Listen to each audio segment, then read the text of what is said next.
Final preparations underway for tomorrow's general election. Good evening, Bahamas. I'm Jiminita Swain. Welcome to the Bahamas Tonight, the National Report. Thanks so much for joining us. Only hours left before thousands of Bahamians cast their vote to choose the next government of the Bahamas. COVID-19 safety protocols will impact the pace of voting on Election Day, but the acting parliamentary commissioner says much of the missteps of the advanced polls have been addressed. Cleopatra Murphy leads us off tonight. Acting Parliamentary Commissioner Lovato Duncanson is hoping to assure the voting public of the integrity of the voting process, following red flags raised at the advanced polls last week amid reports that some ballot boxes were not properly sealed before leaving polling stations.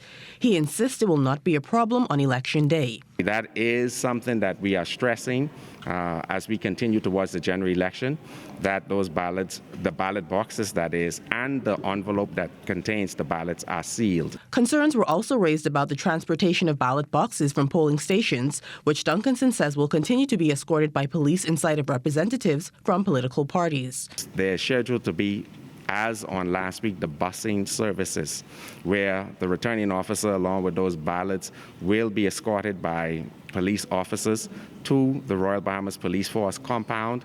We will continue to permit those election agents to follow that convoy on to the Royal Bahamas Police Force compound. The acting parliamentary commissioner confirmed social distancing protocols will be different during the general election process, as he and a delegation that included the minister with responsibility for elections, the Honorable Marvin Dames, toured the A.F. Adderley Junior High School polling center. The center has 9 candidates, and that being the case, 27 election agents would be allowed in the polling room under the law. It is our intent to continue throughout the course of the voting process to work with those particular parties so that we can ensure that there's access to the facility, so that there's the opportunity for such persons to observe the voting process. For those elderly and disabled not able to vote in the advanced polls, accommodations are being made. Duncanson says pavilions at some polling sites will be used as waiting areas for the elderly until they can vote. In other instances, tents constructed. Clear social distancing markers have been set up, with other adjustments underway. We got feedback about the inadequate signage that would have taken place on advanced poll day. We intend to provide the signage that clearly indicates the constituency, the polling divisions that are located within those constituencies. Polls close at 6, but Duncanson says it could be extended. Those individuals will be permitted to vote if we go beyond that timeline, if they are on the line up to the 6 p.m. deadline. Also, too, it depends on if there is an interruption during the course of the day.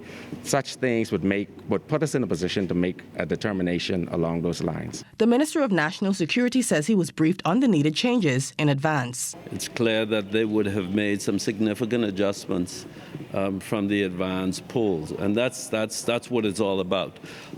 When you are conducting operations of this magnitude and nature, you always go back to the drawing board to see what you can improve on. A call center has been established for those unsure of their polling stations. One of those numbers, 362-3888. Cleopatra Murphy, ZNS Network News.